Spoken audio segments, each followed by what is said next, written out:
روایت سماعت فرماؤ اور اے روایت حضرت مولا علی کر دینے فرمانے مولا علی دا چست آ گئی نا کہ صدیق اکبر دی تعریف کر دے پہنے مولا علی ہیں جی کچھ لوگ جناب انہ دے بارے چ بڑی غلط گلاں کر دینے او جی انہ دی آپس دشمنی سی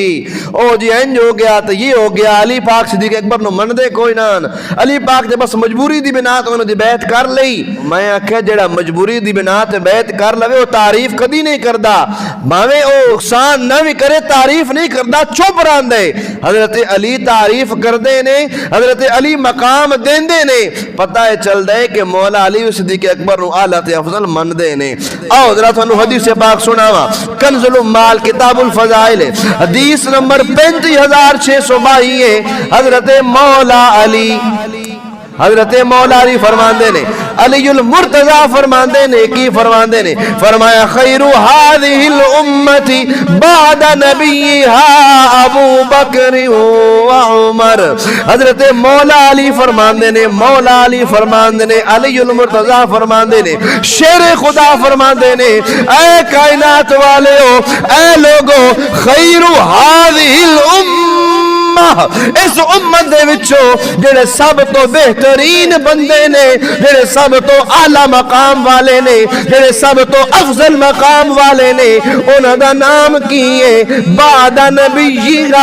ابو بکر و عمر جڑے اللہ نے نبی دنیا چ بھیجے نے انہاں نبیاں تو بعد خیر هذه الامه ابو بکر و عمر مولا علی فرماندے نے کہ جنہاں دا مقام ہے اس انہاں دا نام صدیق اکبر تے فاروق اعظم ہے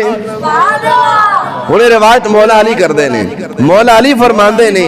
کہ اس امت دے وچوں نبی تو بعد جس دا مقام سب تو اعلی جنہاں سب تو بہترین ہے انہاں بندیاں دا نام ہے جناب ابو بکر جناب فاروق اعظم رضی اللہ تعالیٰ عنہ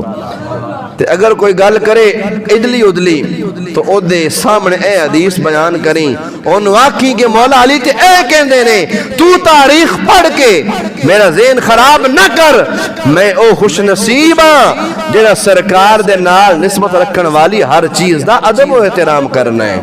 میں او خوش نصیب ہاں کہ میرے دل میں سرکار دے صحابہ دا پیار بھی ہے سرکار دی آل دا پیار بھی ہے انہوں 10 مولا علی کہہ گئے نے خیر هذه الامه بعد الانبیاء کہ نبیاں تو بعد اس امت دے وچوں سب تو اعلی مقام ہے جناب ابو بکر الصدیق اور جناب فاروق اعظم رضی اللہ تعالیٰ عنہ آپ دا